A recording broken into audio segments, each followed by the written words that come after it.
मारा हरियाणा। राम राम, नमस्कार। मैं आपके साथ अनामिका धीमान। मारा हरियाणा देख रहे सभी दर्शकों का स्वागत है। तो हरियाणा में आज से गेहूं की सरकारी खरीद शुरू हो चुकी है। वाहनों का नंबर जरूरी होगा, नंबर प्लेट की अनिवार्य खत्म कर दी गई है। बायोमेट्रिक के लिए किसी एक व्यक्ति को आना होगा। खरीद प्रक्रिया पर सवाल खड़े किए गए हैं। किसान को खुद आने की जरूरत नहीं है। हालांकि विरोधियों की ओर से भी इसको लेकर काफी सवाल खड़े किए गए हैं। किसानों की ओर से भी काफी सवाल खड़े किए जा रहे हैं। तो 3 नमूनियों में से केवल एक का बायोमेट्रिक होना अनिवार्य है। सभी मंडियों में जियो फेंसिंग लागू है। फर्जी बिक्री पर रोक लगाने के लिए लोकेशन आधारित सत्यापन है। अब कोई अन्य व्यक्ति किसान के नाम पर फसल नहीं बेच सकेगा। सरकार की ओर से नए नियम बनाए गए हैं। गेहूं खरीद के नए नियम। एग्जिट गेट पास के लिए उपकरणों या वाहनों में जीपीएस चालू होगा। इस दौरान जियो फेंसिंग यानी कि आने जाने वाले वाहनों को ट्रैक करने के लिए एक आभासी सीमा बनाना। अनाज मंडी जाने से पहले मेरी फसल मेरा ब्यौरा पोर्टल पर रजिस्ट्रेशन करवाना जरूरी होगा। ट्रैक्टर या अन्य अनाज ढोने वाले वाहन आगे रजिस्ट्रेशन नंबर होना अनिवार्य है, तभी आपको मंडियों में एंट्री मिलेगी। एग्जिट गेट पास तभी जारी होगा जब वाहन मंडी के जियो फेंस क्षेत्र में मौजूद होंगे।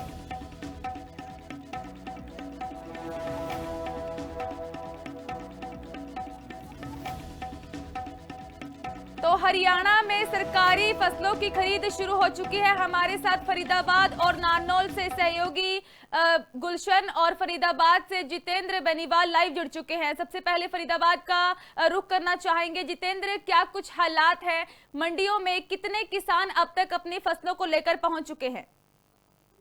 जी बिल्कुल, बात करें आज 1 अप्रैल है और 1 अप्रैल के पूरे प्रदेश भर में गेहूं की जो फसल वो खरीद आज से शुरू हो चुकी है। और इस समय हम बल्लभगढ़ के अनाज मंडी में मौजूद है। आप देख सकते हैं यह वो मेन गेट है जहां से जो किसान अपनी फसलों को लेकर यहाँ से आएंगे। और यहाँ देख सकते हैं यहाँ पर सीसीटीवी कैमरे मेन गेट पर यहाँ पर लगाए गए हैं। और यहाँ पर पुलिस के जो जवान है वो यहाँ पर तैनात किए गए ताकि कोई जाम की समस्या ना हो या कोई दिक्कत नहीं हो। यहाँ पर एक किसान सहायता केंद्र यहाँ पर बनाया गया है जिससे कि जो अपने किसान यहाँ पर आएंगे अपने जो यहाँ से तो जो गेट पास वो यहाँ से लेकर जाएंगे। तो लगातार आप देख सकते हैं कि इस समय अनाज मंडी में हम मौजूद है और लगातार कहीं ना कहीं जो किसान है वो अपनी फसलों को लेकर यहाँ पर शुरू हो चुके हैं। जिस तरीके से कोई दिक्कत ना हो या कोई परेशानी ना हो, यहाँ पर पुलिस के जवान यहाँ पर साफ तौर पर यहाँ पर लगाए गए हैं। जो मार्केट कमेटी के जो चेयरमैन है उन संजीव बैसला, उनसे भी बातचीत करने की कोशिश करेंगे। भाई साहब, क्या नाम है आप? संजीव बैसला, चेयरमैन। बैसला साहब, 1 अप्रैल है और गेहूं की खरीद है, क्या कुछ व्यवस्था किसानों की तरफ की है? जी, व्यवस्था की पूरी तैयारियां हैं। हम 28 तारीख से ही, उससे पहले से ही हम पूरी तैयारी कर चुके हैं, क्योंकि सरसों की खरीद जो सरकार जो कर रही थी वो 28 से ही थी, तो हमने अपनी तैयारियां पहले ही कर ली थी। आज 1 अप्रैल से आज फूड एंड सप्लाई ने हमारा विभाग है जिसकी नियुक्ति आज की गई है कि भाई 3 दिन वो खरीदारी करेंगे और 3 दिन हरियाणा भंडारण निगम खरीदारी करेगा। तो फूड एंड सप्लाई के कर्मचारी भी आ चुके हैं और हमारे सारे कर्मचारी भी तैयार हैं।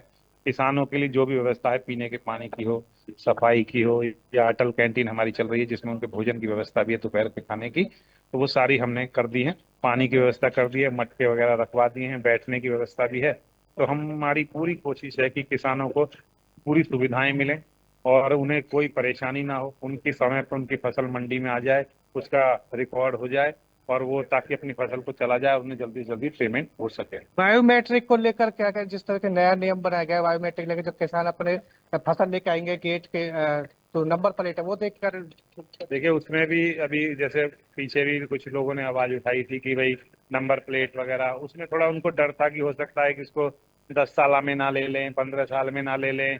लेकिन सरकार ने अपनी जो इंटेंशन है वो बता दी है कि हमारा ऐसा कोई विचार नहीं है, हमारा सिर्फ रिकॉर्ड रखने का ज्यादा विचार है। और उन्होंने कहा है कि भाई किसान को अगर लगता है कि उसके ट्रैक्टर पे अभी जल्दी में हम नहीं लिखवा सकते या उसे कोई भी दिक्कत है, तो हमने कहा है कि वो कागज पे एक प्रिंट करा के भी अपने ट्रैक्टर पे लगा के फोटो करा सकता है। ठीक है जितेंद्र, आप बने रहिए हमारे साथ गुलशन भी जुड़े हुए हैं। गुलशन, नारनौल की बात की जाए तो इस वक्त खरीद तो शुरू हो चुकी है, लेकिन जो सरकार की ओर से नए नियम बनाए गए हैं एंट्री को लेकर, बायोमेट्रिक को लेकर, क्या कुछ देखने को मिल रहा है इन सब नियमों को लेकर नारनौल की मंडियों में? देखिए अनामिका बिल्कुल तरह से की गई है और लेकिन सरसों की जहाँ तक है तो सरसों की खरीद जारी सरकारी जो एजेंसियां हैं उनके हाथ तक है, तो प्राइवेट को ही अपनी जो रेट है वो प्राइवेट से रहा है तो वो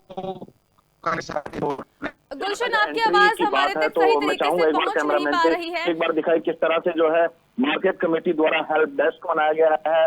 मेन गेट पर यहाँ पे सभी वाहनों की एंट्री की जाती है और जो वाहन यहाँ पे आता है उसके किसान का बायोमेट्रिक के बाद ही किसान को जो है अंदर जाने की अनुमति होती है और उसके बाद जब किसान अपनी फसल जो है बेच देता है तो उसके बाद यहाँ पे उन्हें स्लिप देनी होती है और उसके बाद ही जो है मंडी से बाहर वाहन निकलते हैं। जी गुलशन, जैसे कि आपने बताया कि पूरे नियमों के साथ ही किसानों की एंट्री की जा रही है। आप मंडी में मौजूद हैं, बातचीत कीजिए। अगर किसान वहां पर पहुंच रहे हैं तो उनसे बातचीत कीजिए, जानिए कि आखिर जो सरकार की ओर से नए नियम बनाए गए हैं एंट्री को लेकर, क्या कुछ खास, क्या इनमें उनकी ओर से सहयोग किया जा रहा है, क्योंकि लगातार विरोध भी देखने को मिला है इन सब नियमों को लेकर। जी, कुछ किसान भी हमारे साथ मौजूद हैं। भाई फसल लेके आए हो? क्या नाम है? कहाँ से आए हो? नारेडी से। क्या आप यहाँ पे मंडी पे पहुंचे हो? किस तरह की व्यवस्थाएं नजर आ रही है आपको? पहली बार ही आए। पहली बार आज आए हो? गेहूं लेके आए हो? सरसों तो व्यवस्थाएं कैसी है मंडी में? अभी पहली बार मेरे कभी पर्ची की है अभी मैंने। तो एंट्री में किसी प्रकार की कोई दिक्कत तो नहीं है? फिलहाल तो कोई दिक्कत नहीं। जो यहाँ पे कर्मचारी लगे हुए हेल्प कर रहे हैं या फिर? बढ़िया तरीके से हेल्प कर रहे हैं। बढ़िया तरीके। कोई भाई की पर्ची निकाल रहे हैं, अभी 2 मिनट का नाम लिया है और जैसे कट जाती है मेरा नंबर आएगा। ठीक है गुलशन, आप बने रहिए हमारे साथ। लगातार जितेंद्र भी जुड़े हुए हैं। जितेंद्र, जैसे कि आपकी ओर से बातचीत की गई है, मंडियों में जो कि अधिकारी हैं उनकी ओर से बातचीत की गई है पूरे प्रबंधों को लेकर, और क्या कुछ व्यवस्थाएं इस दौरान रहने वाली हैं किसानों के लिए? बिल्कुल अनामिका, जिस तरीके से हमने बातचीत भी की थी चेयरमैन से साहब को, तो उन्होंने कहा कि तो किसानों को लेकर जो मूलभूत सुविधा है उनका हमने विशेष प्रबंध किया गया। साफ तौर पर सीएम साहब ने भी पहले ही जिला उपायुक्त के साथ, अधिकारियों के साथ मीटिंग भी की थी, साफ तौर पर चेतावनी दी थी अगर किसानों को किसी तरह की कोई परेशानी का सामना करना पड़ा तो इससे भी आपको काफी दिक्कत होगी। तो कहीं ना कहीं इसी को लेकर जिला उपायुक्त ने सारे जितने भी फरीदाबाद जिले की बात करें, जितने भी जो मार्केट कमेटी सेक्रेटरी, साफ तौर पर चेतावनी उन्हें दी है किसी तरह की कोई भी परेशानी किसानों को नहीं होनी चाहिए। जो लगातार कहीं ना कहीं उनकी जो विशेष मूलभूत जो सुविधा है उनको प्रबंध करना चाहिए थी। जानकारी देने के लिए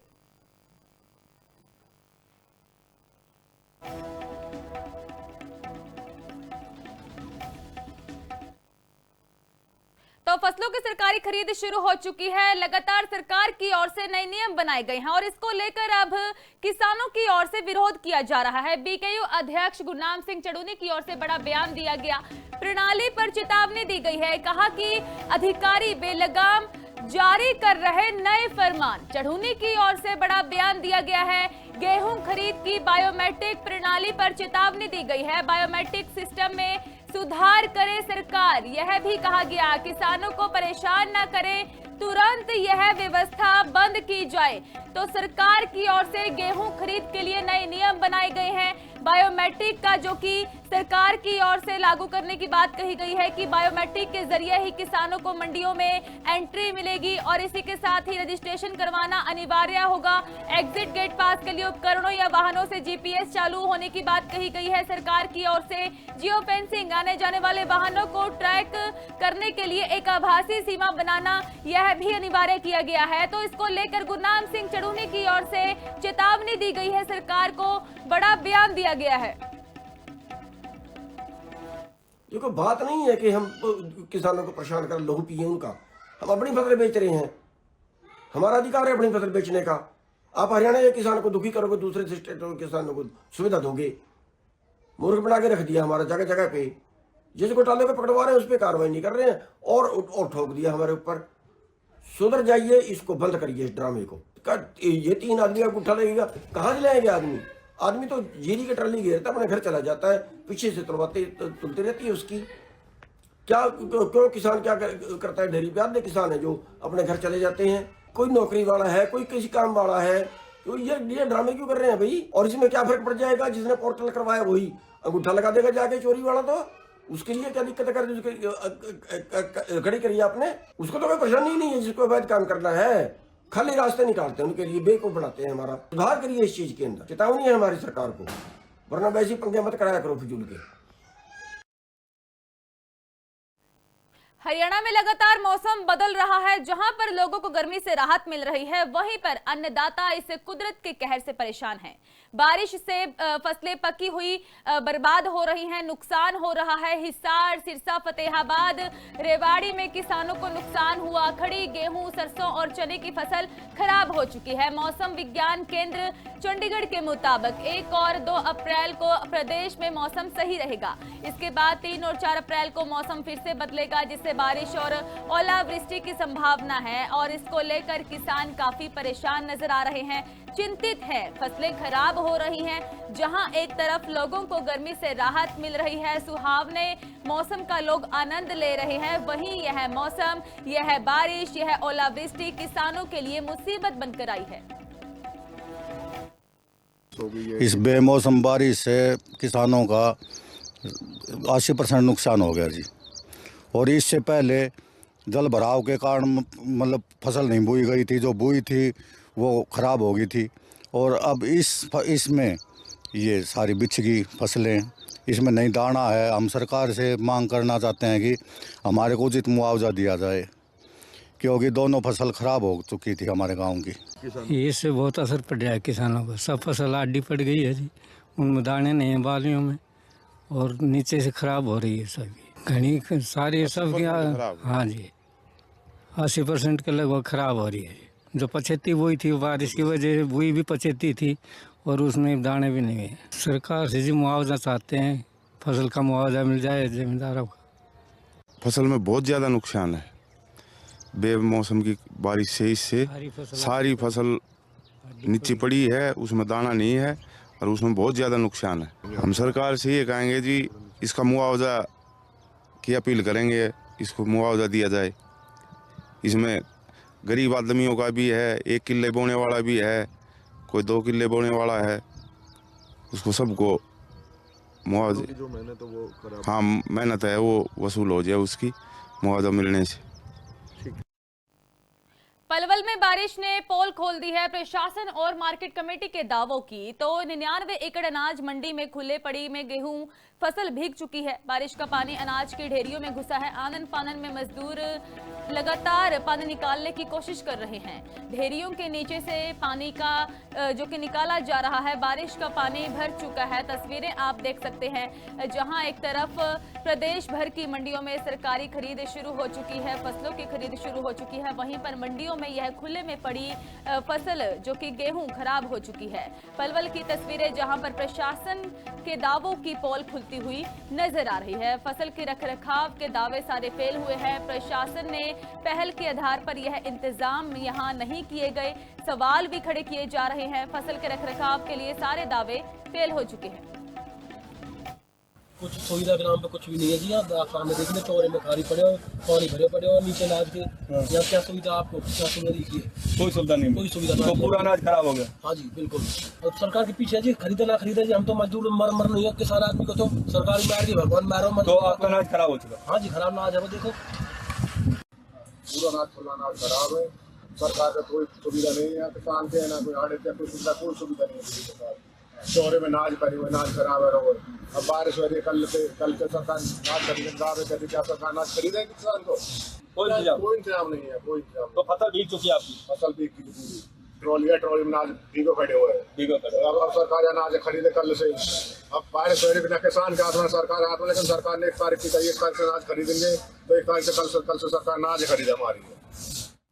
नारनौल में कैबिनेट मंत्री अरविंद शर्मा की ओर से सरपंच के खिलाफ बड़ा एक्शन लिया गया है। मंत्री अरविंद शर्मा ने नगर पालिका सचिव को चेतावनी दी है। सरकारी फंड में गड़बड़ी पर सरपंच को निलंबित किया गया, सस्पेंड कर दिया गया है। कहा, नो कॉम्प्रोमाइज पर लगातार सरकार की स्पष्ट नीति है, कोई कितना भी सगा हो बख्शा नहीं जाएगा। बता दें कि कैबिनेट मंत्री अरविंद शर्मा की ओर से नारनौल में सरपंच को सस्पेंड किया गया। कहा कि कोई कॉम्प्रोमाइज नहीं होगा। लगातार इस नीति पर सरकार अपना स्टैंड स्पष्ट कर रही है, कोई कितना भी सगा हो किसी को बख्शा नहीं जाएगा। लोगों में कोई सरकार इसकी करप्शन के लिए नायब सिंह सैनी जी की सरकार ने 0 टॉलरेंस चलिए इसी का भी इस तरह की इंक्वायरी आने के बाद एक्सपोज हो जाता है कौन टेक और इसमें ध्यान वगैरह नहीं, कोई किसी का रिश्तेदार हो, कोई भड़का हो, कुछ भी फॉरेन एक्शन लिया जाता है। कोई भी बात आती है, मैंने बताया है, मोदी जी के नेतृत्व में, नायब सिंह सैनी जी के नेतृत्व में 0 टॉलरेंस अगेंस्ट भ्रष्टाचार। जैसे ही पता लगा है फौरन उसकी विजिलेंस जांच कराई, विजिलेंस जांच होकर के चीफ विजिलेंस ऑफिसर के पास चंडीगढ़ उन्होंने भेज दी। वहां से रिपोर्ट जैसे ही आएगी उस पर कार्रवाई। सरपंच को सस्पेंड किया है, जैसे कार्रवाई होगी हम बोल दिया, ऑर्डर दे दिया उसको सब। हाँ, जिला खाद्य नियंत्रक वरिंद्र सिंह की ओर से बड़ा बयान दिया गया। जिले में पेट्रोल, डीजल और गैस की कोई कमी नहीं है। उपभोक्ताओं को लगातार अपील की जा रही है कि अफवाहों पर ध्यान न दिया जाए। प्रशासन की कड़ी निगरानी है पूरी वितरण व्यवस्था पर। कालाबाजारी के खिलाफ सख्त कार्रवाई जारी है। कहा कि फरवरी में 72 लाख लीटर डीजल, मार्च में 1.5 करोड़ लीटर सप्लाई हुई है। पेट्रोल बिक्री फरवरी में 43 लाख लीटर और मार्च में 57 लाख लीटर हुई है। रोजाना करीब 6500 एलपीजी सिलेंडरों का वितरण हो रहा है। करीब 5000 सिलेंडरों का स्टॉक उपलब्ध है। सबसे पहले तो मैं आपको ये बताना चाहती हूँ कि हमारे जिले में किसी भी प्रकार की कोई भी कमी गैस सिलेंडर्स की, एलपीजी सिलेंडर्स की नहीं है। आंकड़ों के साथ आपको ये बताना चाहती हूँ कि आज की डेट पे हमने 6536 गैस सिलेंडर्स वितरित किए हैं और इसके बाद भी हमारे पास 5761 का स्टॉक बचा है। पेट्रोल डीजल को भी लेकर कोई कमी नहीं है। हमारे पास ऑयल कंपनीज में गैस एजेंसीज भी 20 हैं, सभी सुचारू रूप से काम कर रही हैं और हमारी प्राथमिकता यही रहेगी कि आपको कभी भी किसी प्रकार की परेशानी नहीं। मैं आपको आश्वस्त करता हूँ, जिले में पेट्रोल, डीजल और गैस की कोई कमी नहीं। मार्च के महीने में पेट्रोल 57 लाख लीटर और डीजल लगभग 1.5 करोड़ के लगभग अब तक बिक्री हो चुकी है। तो जब इतना है तो पिछले महीने से ऑलमोस्ट लगभग डबल ही हो गया, इसमें कोई दिक्कत नहीं है। गैस की हमारी हर रोज 6-6.5 सिलेंडर आ रहे हैं, इतनी ही लगभग लागत है। किसी प्रकार की हम पिछले 16 दिन से लगातार इस चीज को देख रहे हैं, कोई दिक्कत नहीं है। अब बात करेंगे हरियाणा स्टोरी की। मुख्यमंत्री नायब सिंह सैनी ने पंजाब की सियासत में नई हलचल पैदा कर दी है और इस दौरान मुख्यमंत्री नायब सिंह सैनी की ओर से लगातार पंजाब का दौरा किया जा रहा है। 2027 के विधानसभा चुनावों से पहले बीजेपी ने अपनी तैयारियों को तेज कर लिया है। बड़ी जनसभा को संबोधित करते हुए मुख्यमंत्री नायब सिंह सैनी की ओर से दावा किया गया है कि डबल इंजन सरकार लगातार विकास के राह पर कार्य कर रही है और 2047 को देखते हुए विकसित हरियाणा और विकसित भारत के संकल्प को लेकर लगातार सरकार की ओर से अहम कदम उठाए जा रहे हैं।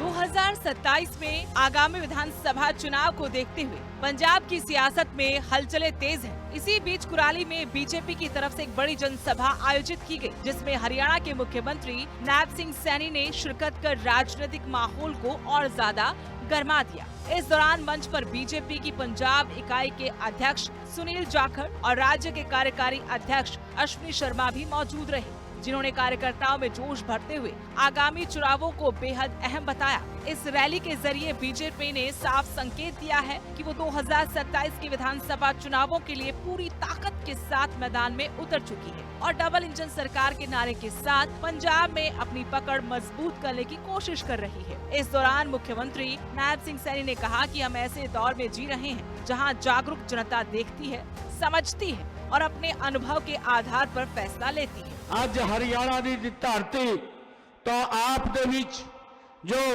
भरोसे दा जेड़ा विकास दा एक मजबूत निर्णायक अते ईमानदार अगवाई दा ये संदेश लेकर के आज मैं तुहाडे विचों आया सी।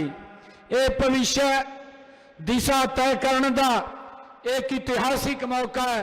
साथियों, पंजाब दे इस महान धरती ने देश नूं अनाज दिता है, वीरता दिती है।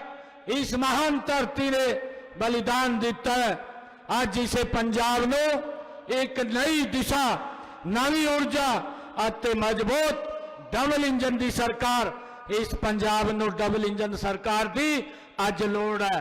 साथियों, ਅੱਜ ਅਸੀਂ एक ਅਜਿਹੇ दौर ਦੇ ਵਿੱਚ खड़े हाँ जिथे जागरूक जनता सब कुछ देख रही है, समझ रही है।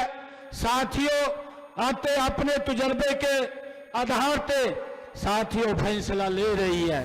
पंजाब को डबल इंजन सरकार की जरूरत है, ये बताते हुए नायब सिंह सैनी ने कहा, अब भाजपा को मौका दीजिए। मैं आपको विश्वास दिलाता हूं कि हम आपके भरोसे पर खरा उतरेंगे और पंजाब को विकास की नई ऊंचाइयों पर ले जाएंगे। उन्होंने ये भी कहा कि 2027 की शुरुआत में होने वाले आगामी विधानसभा चुनाव पंजाब के भविष्य को तय करेंगे। साथियों, आते अपने तजुर्बे के आधार पे साथियों फैसला ले रही है।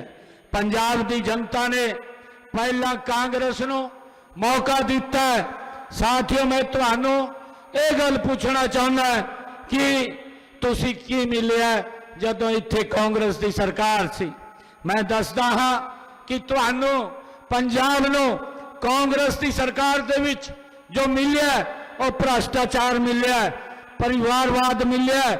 साथियों, आपसी कलेश अथी विकास का ठहराव पंजाब ਨੂੰ कांग्रेस पार्टी ने देने का काम किया है। मुख्यमंत्री नायब सिंह सैनी ने कहा कि प्रधानमंत्री नरेंद्र मोदी के नेतृत्व में भारतीय जनता पार्टी सबका साथ, सबका विश्वास, सबका प्रयास के सिद्धांत पर चलती है। उन्होंने इस बात पर जोर दिया कि पंजाब को डबल इंजन वाली सरकार की जरूरत है, एक ऐसी सरकार जो न सिर्फ वादे करे बल्कि उन्हें पूरा करने की क्षमता भी रखती हो। भारतीय जनता पार्टी एक ऐसी जी पार्टी है जो मानयोग आदरणीय प्रधानमंत्री नरेंद्र मोदी जी की कुशल अगवाई दे विच सबका साथ, सबका विकास और सबके प्रयास के नाल इस मंत्र दे गति से आगे काम कर रही है। साथियों, मैं तुसी एक गल दसना चाहता कि हरियाणा दे विच साडी सरकार ने 217 चुनाव दे विच वायदे कीते सी। 217 दे विच एक साल दे विच ही साडी सरकार ने साथियों 60 वायदा नूं 60 संकल्पां नूं 80 पूरा किया है। 153 संकल्पां ते बड़े गति दे नाल काम चल रहा सी। एक साल दे विच साडी सरकार ने इन्नी गति से काम किया है। साथियों, मैं हरियाणा का उदाहरण तुहाडे सामने रखना चाहूँगा कि हरियाणा विच साडी डबल इंजन सरकार ने पिछले 11 सालों दे विच जो काम किए हैं वो आम जन दे जीवन दे विच आए सकारात्मक बदलाव की एक बड़ी कहानी है। साथियों, असी पारदर्शिता दे नाल शासन दिता है, बिना भेदभाव के योजनावां दा लाभ अंतिम व्यक्ति दे नाल पहुंचाने का काम साडी सरकार ने किया है। कुराली की इस जनसभा में सरकार की नीतियों और नेतृत्व पर पूरा भरोसा जताया गया। मुख्यमंत्री नायब सिंह सैनी ने जहां विकास और जन कल्याण को प्राथमिकता देने की बात कही, वहीं प्रधानमंत्री नरेंद्र मोदी के नेतृत्व में केंद्र सरकार की उपलब्धियों को भी रेखांकित किया गया। Bureau report, living India news. खबरों का सिलसिला इसी तरह जारी रहेगा। आप जुड़े रहे लिविंग इंडिया न्यूज के साथ। मुझे दीजिए इजाजत। धन्यवाद।